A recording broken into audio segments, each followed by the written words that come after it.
Good morning, Noel Livingston from the Riverside incident this morning. Hope you're all doing well. I wanted to give you a morning update on what we're planning for the day and activities from yesterday, how all things went.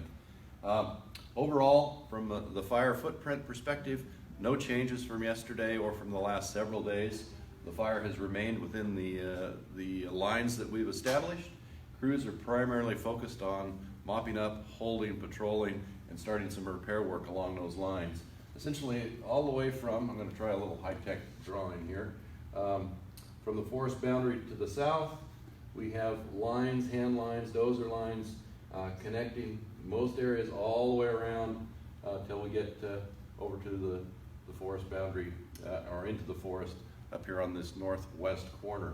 So this whole western flank obviously has been our focus and remains so, but the fire is, I'll say, really looking good in those areas as crews are mopping up and holding, and making sure that we have any threats to the line, any threats to improvements, any threats to structures addressed. On the, I'll call it the northeast flank of the fire, we've constructed, or rather prepared, a road system, a series of road systems over to pretty much the crest of the Cascades, and then have extended that on down in this direction to tie in with some lines coming up from the Lion's Head fire. So that line is in, it's prepared. We don't anticipate needing that into the future. That's there as what we'll call a contingency.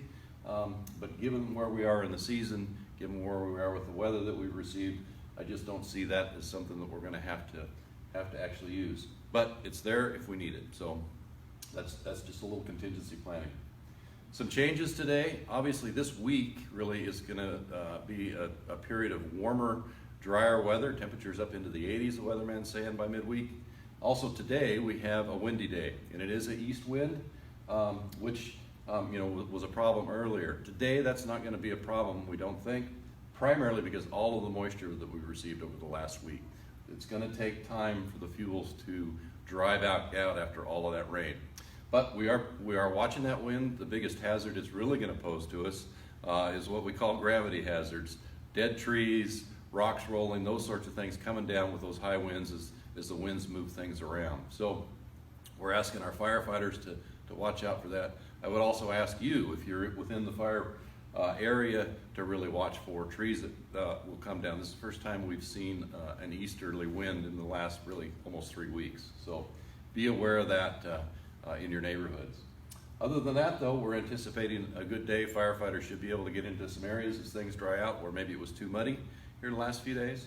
And certainly we'll be addressing smokes and close to structures and close to lines and that sort of thing. So be out and about, expect to have a good day. Good to talk to you. We'll talk to you again tomorrow.